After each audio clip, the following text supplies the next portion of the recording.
ये कहानी एक इंसान महेंद्र की है, जो कि एक काफी गांव का एक लड़का था और काफी जो है ना गरीब था, लेकिन वो एक स्टूडेंट था और अपने गांव से वो मूव ऑन करता है एक शहर में ताकि वो अच्छी पढ़ाई कर सके। वहां जाके वो एक अपार्टमेंट रेंट करता है और फिर उसे छोटी मोटी एक जॉब भी मिल जाती है जिससे वो अपना गुजारा चला सके और पढ़ाई कर सके। महेंद्र जो होता है ना, वो पढ़ाई का बहुत शौकीन होता है। उसे किताबें पढ़ने का, रिसाले पढ़ने का बड़ा शौक होता है। एक दिन उसको कोई दोस्त किसी किताबों के एग्जीबिशन के अंदर लेके जाता है, तो उसको वहां पे ना एक किताब मिलती है जिसके ऊपर कोई नाम नहीं लिखा हुआ। वो बड़ा हैरान होता है ये किताब देख के कि यार ऐसा कौन सा राइटर है जिसको अपनी किताब के ऊपर अपना नाम लिखना याद नहीं रहा, या वो नहीं चाहता था कि कोई उसका नाम पढ़े उसके ऊपर, या उसको क्रेडिट नहीं चाहिए था।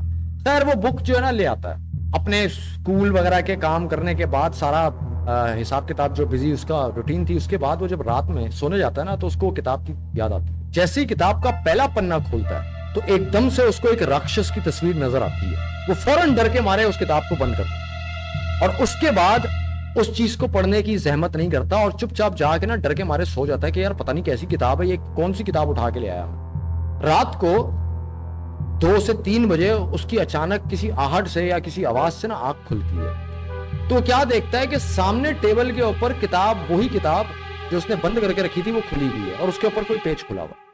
जैसे ही वो इस किताब के नजदीक जाता है तो वो देखता है कि उस पेज के ऊपर हेडलाइन लिखी होती है कि तुम्हें जो भी चाहिए वो तुम्हें मिलेगा, सिर्फ एक ये रिचुअल करो। उस पन्ने के ऊपर एक रिचुअल लिखा होता है, एक चिल्ला लिखा होता है कि ये करो और तुम्हारी कोई भी मन की मुराद जो है ना पूरी हो जाएगी। वो बड़ा इंट्रीग होता है और वो थोड़ा पढ़ना स्टार्ट करता है कि यार मैं पढ़ता हूं ये क्या है।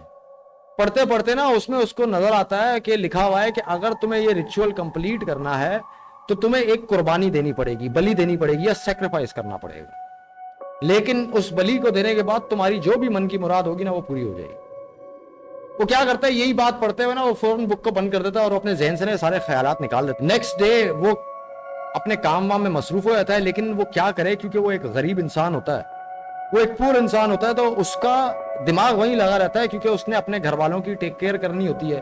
उसके वालिद साहब भी कोई इतने ज्यादा, महेंद्र के वालिद साहब जो होते हैं वो अमीर वगैरह नहीं होते, तो उसको लालच जो होती है ना सता रही होती है। इंसान की लालच क्या कह सकते हैं अब वो क्या करता है, क्या बोलता है यार एक छोटी सी बल्ली तो देनी है, क्या है दे देते हैं, खैर है अपन अगर मन की मुराद पूरी हो जाए तो क्या क्या क्या बुराई है इसमें। वो क्या करता है कि एक कसाई से जाके ना मुर्गी लेता है।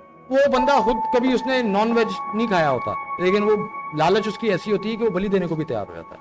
वो कसाई की दुकान से जाके उस यानी कि एक मुर्गी लेकर आता है और उसकी वो इरादा करता है कि मैं इसकी बलि दूंगा। अब रिचुअल कहता है कि जब आपने ये रिचुअल करना ना तो एक गोल दायरा बनाओ, उसके बीच में बैठ के फिर जो है ना आग जलाओ। वो क्या, वो गोल दायरा बनाता है और आग जलाता है और उसके बाद आग जलाने के बाद अपनी उंगलियों पे कट लगा के फिर खून जो है ना उसके ऊपर गिराता है और कुछ मंत्र पढ़ता है जो कि उस किताब में लिखे हुए।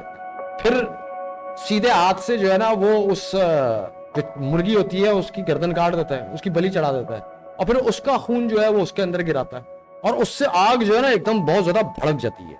अब उसके बाद उसी रिचुअल के इंस्ट्रक्शन में ये भी लिखा होता है कि जो तुम्हारी मन की मुराद हो वो एक चिट के ऊपर डाल के वो चिट फिर आग में तुमने जलानी है।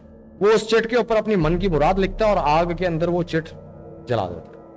ये रिचुअल उसका कंप्लीट हो जाता है और वो आग वाग बुझा के फिर सो जाता है देखने के लिए कि अब क्या होता है। रात गुजर जाती है, सुबह के वक्त उसके दरवाजे के ऊपर एक दस्तक होती है। जब वो दरवाजा खोलता है तो सामने तो कोई नहीं होता, लेकिन जमीन के ऊपर एक बैग पड़ा होता है, एक ब्रीफकेस होता है। वो क्या करता है कि उस बैग और ब्रीफकेस को उठाता है और उठाने के बाद उसको अंदर ले जाता है और दरवाजा बंद करता है। जैसे ही वो ब्रीफकेस खोलता है तो उसके अंदर बहुत सारा ढेर सारा रुपया पड़ा हुआ।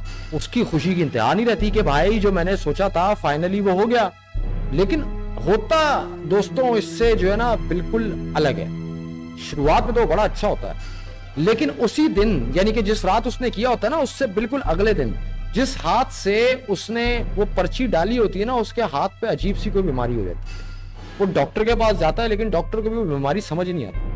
वो जब भी उस पैसे को स्पेंड करने की कोशिश करता है ना हमेशा उसके साथ बुरा होना शुरू हो जाता है। उसको लगता है कि हर वक्त उसको कमरे में कोई देख रहा है। को अजीब और गरीब किस्म की आवाजें आती हैं जो उसने कभी दुनिया में सुनी नहीं होती। एक इन चीजों से थक हार के तंग आके वो क्या करता है कि वो जो पैसा उसको मिला होता है ना वो सारे पैसे को आग लगा देता है, अपना बैग वैग पैक करता है और उस पढ़ाई वढ़ाई सब छोड़ के अपने गाँव वापस चला जाता है और कभी भी शहर में वापसी कदम नहीं रखता। अब महेंद्र का किस्सा तो यहाँ पे खत्म हो जाता है, लेकिन जब किराए, जाहिर सी बात है वो तो किराए के मकान में रह रहा था, जब किराए के मकान से वो गया तो लैंडलॉर्ड जब वापसी आया दुकान यानी कि घर के अंदर, तो उसने देखा कि घर के अंदर कोने में एक किताब पड़ी हुई है जली हुई, कहीं कहीं से जली हुई है, कहीं कहीं से बिल्कुल है, लेकिन उस किताब के ऊपर कुछ भी नहीं लिखा हुआ।